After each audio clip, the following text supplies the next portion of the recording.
For months now, Barcelona had been the target of bombing raids. The previous March, Italian bombers had battered the city in waves that kept coming for 48 hours. The port and the city centre had been particularly badly damaged. The air attacks had continued ever since, but those March raids stayed in Barcelona's memory as the most terrifying. If I tell you that more than half of Barcelona fled to shelter in the hills and woods around Barcelona, you'll understand what the bombings were like. I was assigned to the casualty post in the Calle Sepulveda, and whenever there was a raid, which was about every 3 hours, we were told where to go to pick up those not seriously wounded. Sometimes, while we were doing this, we were caught by the next bombing, so we had to start all over again. A lot of people from the Red Cross, plus a lot of those whose cars had been commandeered for this, were killed in those attacks. The bombing of Barcelona came after the air raids on Madrid, Durango and Guernica, but the bombing of Barcelona went on for months.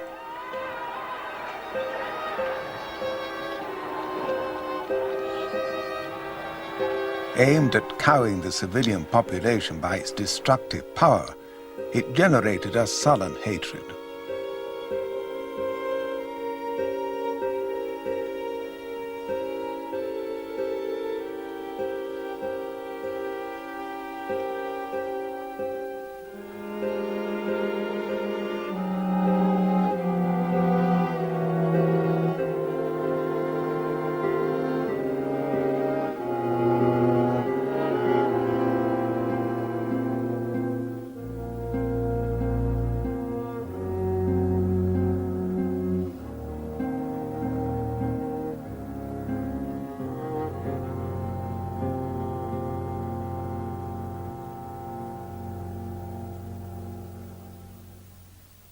Since the Republican zone had been cut in two, there were fewer refugees coming into Barcelona. Those who did travelled on north as fast as possible.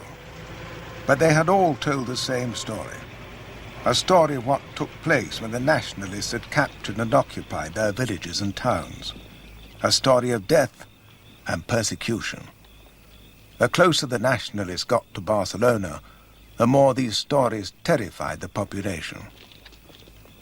By January 24th, the Nationalists were less than 5 miles away.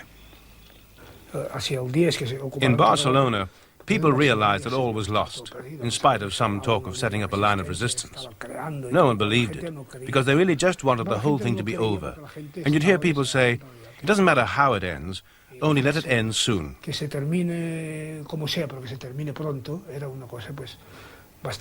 heard that quite often in my neighborhood. Doesn't matter how it ends, only let it end soon. The Catalans joined the refugee torrent. Many struggled up the high mountain passes of the Pyrenees. France meant safety. They traveled by day and night.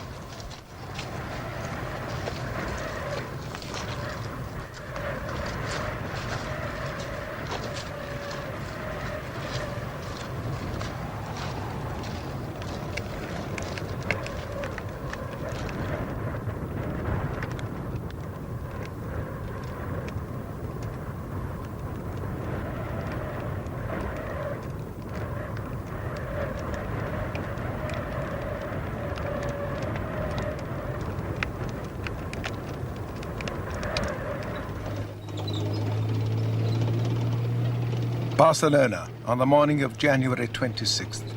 From all sides, the Nationalist forces moved in. The tanks rumbled down the Diagonal. The infantry marched down the slopes above the city. A few communists tried to build barricades. They soon gave up. Ja baixaven els soldats de l'exèrcit feixista. The fascist soldiers were already coming down the hillside. It was a very sunny day in Barcelona, one of those very radiant days, and the bayonets of their rifles glinted menacingly in the sunlight. That vision was terrifying, but the truth is that they didn't scare us. But we knew we had to run. We ran and ran as fast as we could. We left the cobblestones by the side of the tram lines. Of those who stayed, many now welcomed the nationalist columns led by General Yagüe. For them, it was a joyous moment, the hour of rescue, the end of a revolutionary nightmare. Free to practice their religion openly for the first time in nearly 3 years, they praised God and Franco for victory. Some of the Catalan middle class were much less certain. Long tired of the war, they must now have feared the future. Often liberals, they had no sympathy for Franco's regime, and knew very well he had none for Catalan autonomy. And the prospect was bleak for communists, anarchists, and socialists still in Barcelona. The revenge killings were about to begin. Near the French frontier and the fortress of Figueres, Negrin called a secret meeting of the Cortes. Held at night in the subterranean vaults, this was the last session of the Republican Cortes on Spanish soil. One of the few foreigners present was the British journalist, Willie Forrest. Well, Negrin got up first to speak and started by reading from a prepared text, but as he proceeded, he sort of threw his script aside and started walking up and down, and some sort of fire came into his voice. Negrin announced that the 13 points of the government's programme were being cut to 3. It was the last point which now mattered most.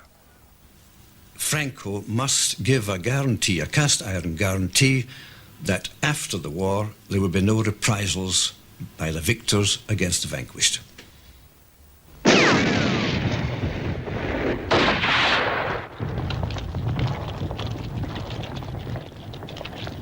The victors were now sweeping northwards towards the French border. 1 week after Negrin left Figueres, they took the town. They were a mere 20 miles away from the frontier.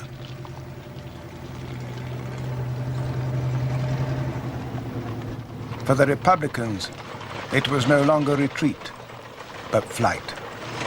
Negrin and his ministers left Spain. After them poured the remnants of the Republican army in Catalonia, packed together with 500,000 refugees. 5,000 human beings crossed the border every hour.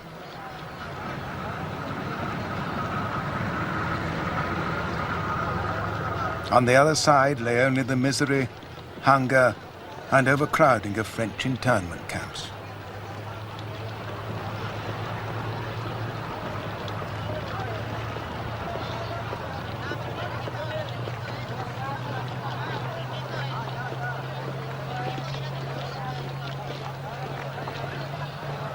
The Nationalists reached the last border post and closed it.